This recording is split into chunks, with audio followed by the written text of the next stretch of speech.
Hello everyone, my name is BlownTyre, otherwise known as Will, and today I want to talk to you about one of my most well-known tracks, Daily Globe GP. So this track, first of all, is a predominantly high-speed track, requires a lot of good corner exit strategies, um, but also a car which you're comfortable with, because there are some corners which require a lot of sort of balance and finessing. So first of all, before I want to start, I've got a pit lane here. It's not the best pit lane, but it does slow the cars down. It's a simple sort of chicane in and a chicane out, very tight here, so you've got to be careful. And you've just got to remember to clip this clip the start finish checkpoint before you carry on. So let's have a look at the track.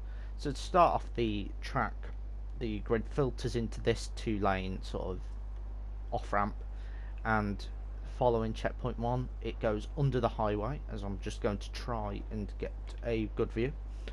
Well, I won't say good view, but as you can see here, there is a chicane.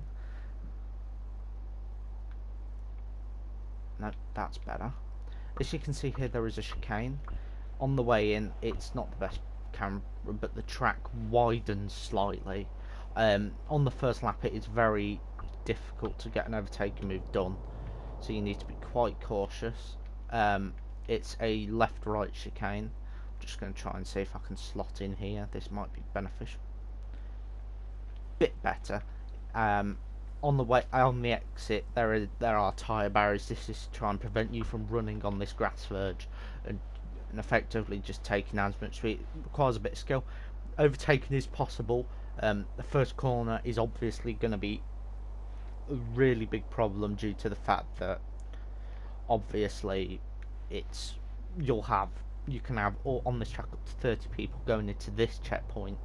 This corner combination will cause a massive amount of problems.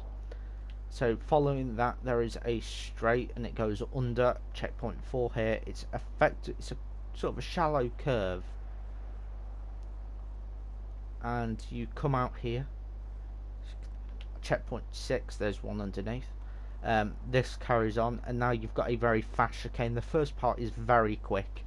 Second part, you need to be very cautious, partly because one, there was a wall on the outside, and two, that there's a drop immediately afterwards for the off ramp. You just need to be also careful that while you're turning, the car will lose traction here, sort of where the arrows are. That's a good judgment, just to know that you're about to maybe lose a bit of traction. Then you need to slam hard on the brakes for this tight right. This is all about corner exit. There are two sort of different lines. There's the line of keeping tight to the curb effectively, and there's another line of running wide and sort of maintaining the speed but track extending. Either lines are very good. It's personally up to you in the car and your driving style. On the way down here, if you're looking for those cheeky curb boosts, you can get a curb boost here, and then you move down here to the perhaps section. This used to this sort of stadium section. This used to go all the way down, and then you'll see one of the corners. This used to be flat out. However, I thought it was boring, and this allowed many overtaking opportunities. So I decided to implement this sort of stadium section. Well, I'd like to say stadium section. It's just sort of a section where overtakes will occur because of the nature of it. So as you can see here, this is a chicane. You need to be a bit cautious that the track does narrow. However, it's not much of a problem from what I've seen personally anyway. It's not much of a problem. I would advise getting as much curb as possible here, hence the curb's open. Just make sure you don't clip the barrier on the inside into this hairpin. I've placed it slightly off, so you can just make sure you can get focus on the exit instead of worrying about your entry, because the track this allows you to run on the curb, allows you to run wide as well if you want, but everyone's gonna have to come through here, so hence the little thing here. Turn 14 is tight. It tightens on the exit. If you hit this little curb here, that gives you a good run out onto here. This section is all flat out. This is quite bumpy though, so you need to be careful about traction, as I said earlier. This is a very traction oriented circuit, as well as a circuit which requires finesse. So you just need to bear that in mind with your car choice and your lines. This is what the straight would have been from that sort of checkpoint 9 to checkpoint, oh bloody hell's a building there, checkpoint 19. That would have been all flat out, so I've decided to add that, just to sort of bunch it up and split it. This is a corner which generates a lot of for some reason it's a very difficult corner. I think it's because of the fact that it's such a flat out section. You're near enough top speed, and you're braking for a quite. It's at that speed. It's actually quite a tight right-hander. There is a little bit of understeer which is generated.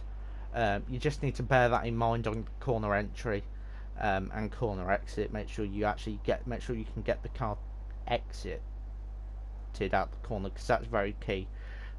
You go under the start-finish straight, and now you come to the chicane, which gives the track the Daily Globe GP name. This is perhaps one of the most difficult corner. This is perhaps the most difficult corner on the track. I would advise. This used to have barriers anyway, here, so it's very difficult. However, I thought that's a bit restrictive. So to keep up the pace, you can run over this curb here. Remember, there are these sort of poles lining the inside. Just need to be a bit cautious about that. And there's a barrier here just to protect the lamppost. This is an incredibly quick track, not as well as it's a quick track. This chicane can be taken if you get the line right. This section can be taken with just a left initially, and then a lift on the exit. You need to be very careful. The curb, there is a bit on the inside of the curb that will tip you up. You just need to make sure you're not too greedy. On the exit, if you want to run this far wide, I don't recommend it because of the fact that you'll probably lose a bit of time. You could get a curb boost. Leading on down into this is another section which can be a bit challenging. Personally, this is one of my favourite sections on any of my tracks that I've made. This is a simple left-hander, and instead of, I was initially going to plan it to go down here, I've decided to make sort of a fast sort of, it's not even a chicane, it's just sort of I don't know what to call it, but it's a very fast, very difficult corner.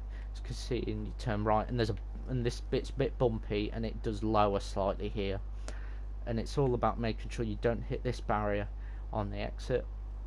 Out of the corner, it's a simple flat out section. You need to be careful about a loss of traction here. This is perhaps one of my longest tracks as well, give or take. There may be another one which is longer, into this very tight hairpin. There is an overtaking opportunity into here as well. If you get a very good exit, it depends how, from sort of checkpoint 21 or 22, how ballsy you are to make the moves down here. You need to make sure you have the run on them, because you don't want to make a stupid move. Remember, there is a tyre stack on the curb just to prevent people. From what people have helped me, they've advised me to put barriers here to prevent you just either cutting through here or just trying to dodge people out of the way. Checkpoint 29 is a tight right-hander. Again, it's tighter than what it seems due to the fact the telephone box is here. This is a irremovable object. So unfortunately, in my ideal world, I'd remove this. So then it's a bit of a quicker right-hander. Shouldn't cause too many of the problems, but there you go. Checkpoint 30 again, same sort of thing. Wider on the exit, much tighter on wider on the entry, much tighter on the exit.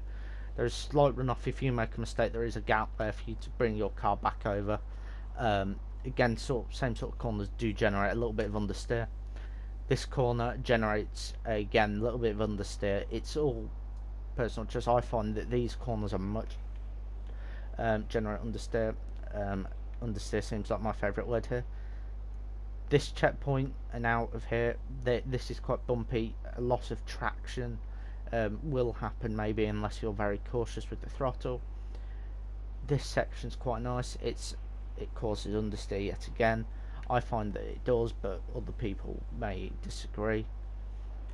Checkpoint 34 and checkpoint 35 is effectively a left-hander, sort of long, sort of hairpin thing. the track is wide enough that if you do want to make a manoeuvre into here, you can. This checkpoint 35 flat out.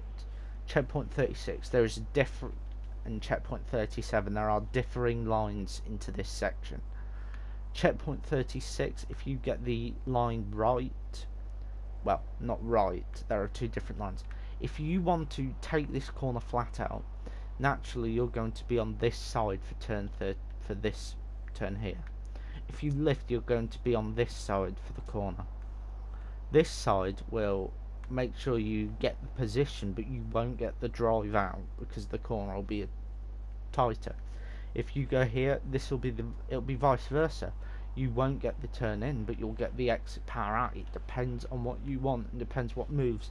Personally, for an overtaking move, if it's last lap or whatever, bomb it down the inside. The track's wide enough, and there's an equal sort of way you can get in. And the thing is, because the track is quite narrow here, you can maybe it's quite easy to block on the exit.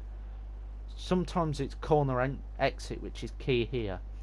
Checkpoint 38 is flat. It depends though. However, some classes may be a bit not too comfortable with that. Also, maybe a bit bumpy. And checkpoint 39 is simply an extension to the start-finish straight. I hope you guys have enjoyed this video. This is just sort of a description of my track. If you have any comments about the way I've been doing this sort of thing, leave it down in the comments below. If you have any suggestions or opinions on the tracks, either leave them down below or message me on the forums or Slack. Put them in your playlists or whatever, that would be greatly appreciated. Well, that's it. I'd like to see you on the racetrack sometime. Thank you.